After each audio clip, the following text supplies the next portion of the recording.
Finally మా train అయితే వచ్చేసిందండి. మేము ఎక్కి మా ఆయనకి బాయ్ చెప్పాల్సిన టైం కూడా వచ్చేసింది. మేమైతే మా హస్బెండ్ మమ్మల్ని ఇక్కడ ట్రైన్లోకి ఎక్కించాడు. ఎక్కించి కూర్చోపెట్టి తనైతే వెళ్ళిపోయాడు. మా చిన్నోడు కూర్చుండగానే ఇంకా తినడం మొదలుపెట్టాడు. అది దిగే అంతవరకు మా చిన్నోడు తినడము ఆగదనమాట. మాతో పాటు జర్నీ చేసిన వీళ్ళు కొద్దిగా మాకు అన్కంఫర్ట్గా చేశారు. ఏంటి అంటే మా సీట్లలో కూడా వాళ్ళే కూర్చున్నారు. నైట్కి అయితే వదిలేశారు. నైట్కి మేము ఏదైతే ఇంటి దగ్గర నుంచి తెచ్చుకున్నామో ప్యాక్ చేసుకొని అది తినేసామండి. ఇక్కడ ట్రైన్ ఆగింటే మా పిల్లలిద్దరూ చూస్తూ ఉన్నారు కిటికీలో నుంచి. ఏదైతేనేమి ఫైనల్లీ మేము 30 hours జర్నీ చేసి మా ఇంటికి అయితే రీచ్ అయిపోయాము.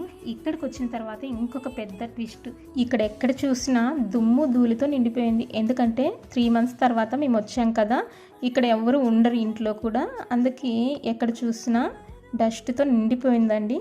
అక్కడంతా క్లీన్ చేసి క్వార్టర్స్లో మరలా ఇక్కడికి వచ్చి క్లీన్ చేయడం అంటే చాలా విసుగు వచ్చేస్తుంది. ఇలా చాలా వరకు ఆర్మీ ఫ్యామిలీస్ అందరూ కూడా ఇలాగే ఫేస్ చేస్తుంటారు కదా. ఇంత ప్రయాసపడి అంత జర్నీ చేసి రావడం అవసరమా అని అనుకుంటాం, కానీ కొన్నిసార్లు తప్పదనమాట. ఎందుకోసం మేము వచ్చామనుకుంటున్నారో, ఒక స్పెషల్ పర్సన్ని మీట్ అవ్వడానికి వచ్చామన్నమాట.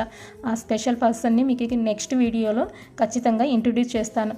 చూశారు కదా, ఈ వ్లాగ్స్ అన్ని మీకు నచ్చినట్లయితే లైక్ చేసి సబ్స్క్రైబ్ చేయడం మర్చిపోకండి.